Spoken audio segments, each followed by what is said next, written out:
Hello সবাইকে, যেহেতু সামনে ঈদ ভাবলাম ঈদের একটি রেসিপি আপনাদের সাথে শেয়ার করি। এখানে আমি গরুর মাংস নিয়েছি ৬০০ গ্রাম। গরুর মাংসটা ধুয়ে অল্প কিছু পানি দিয়ে সেদ্ধ দিয়েছিলাম। বলক আসার পর এর মধ্যে আমি ৫-৬টা টমেটোর কিউব, ৩টা কাঁচামরিচ বাটার কিউব, ৫-৬টা মিডিয়াম সাইজের পেঁয়াজ কুচি, আদা রসুন বাটা ১ টেবিল চামচ, স্বাদ মতো লবণ এবং ৩-৪টা তেজপাতা দিয়েছিলাম। কিছুক্ষণ বলক আসার পর আমি এর মধ্যে বাকি মশলাগুলো অ্যাড করে দিয়েছি। এখানে দিয়েছি হলদি, মরিচ, ধনিয়ার গুঁড়া, জিরার গুঁড়া। পরিমাণটা হচ্ছে ১ চা চামচ মরিচের গুঁড়া, ১ চা চামচ ধনিয়ার গুঁড়া, হাফ চা চামচ জিরার গুঁড়া এবং হাফ চা চামচ হলুদের গুঁড়া। খুব বেশি পরিমাণে কিন্তু মশলা দিব না, কারণ ঈদের সময় আমাদের অনেক পরিমাণে গরুর মাংস, মুরগির মাংস খুব হেভি ফুড খাওয়া হয়, তাই মশলা একটু কম খাওয়া ভালো, এতে হজমে কোনো সমস্যা হবে না। মোটামুটি কষিয়ে নিয়েছি, দেখেন তেল উঠে আসছে। খুব বেশি পরিমাণে কিন্তু তেল দিইনি, আমি ৪ টেবিল চামচ তেল দিয়েছি, বাকিটা কিন্তু চর্বি।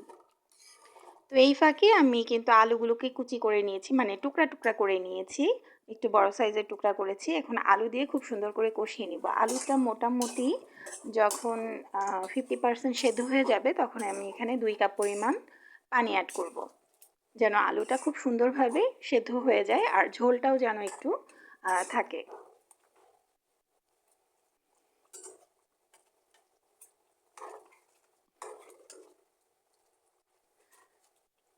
গরুর মাংসের ঝোলটা দেখেন কতখানি ঘন হয়েছে, আর একটু ঘন হবে। পেঁয়াজগুলো এখনও ঠিকভাবে গলেনি। পেঁয়াজগুলো যখন গলে যাবে তখন ঝোলটা আরও সুন্দর হয়ে যাবে।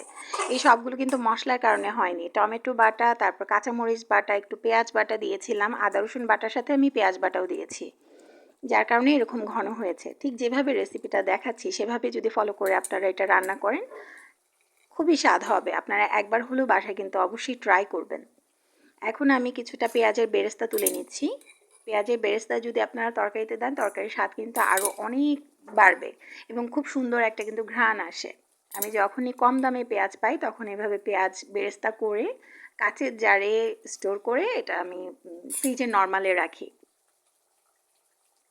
আচ্ছা, আমি পানি দিয়েছিলাম 2 কাপ পরিমাণ। আমি আগেই বলেছিলাম যে 2 কাপ পরিমাণ আমি পানি দিয়ে আলুগুলোকে বাকিটুকু সেদ্ধ করে নিব। এখন আমি দিয়েছি বাসায় তৈরি করা গরম মশলার গুঁড়া এবং পেঁয়াজের বেরেস্তাগুলো দিয়ে দিচ্ছি। খুবই সুন্দর একটা ঘ্রাণ আসতেছে, আপনাদেরকে আমি বোঝাতে পারবো না কতটা সুন্দর ঘ্রাণ।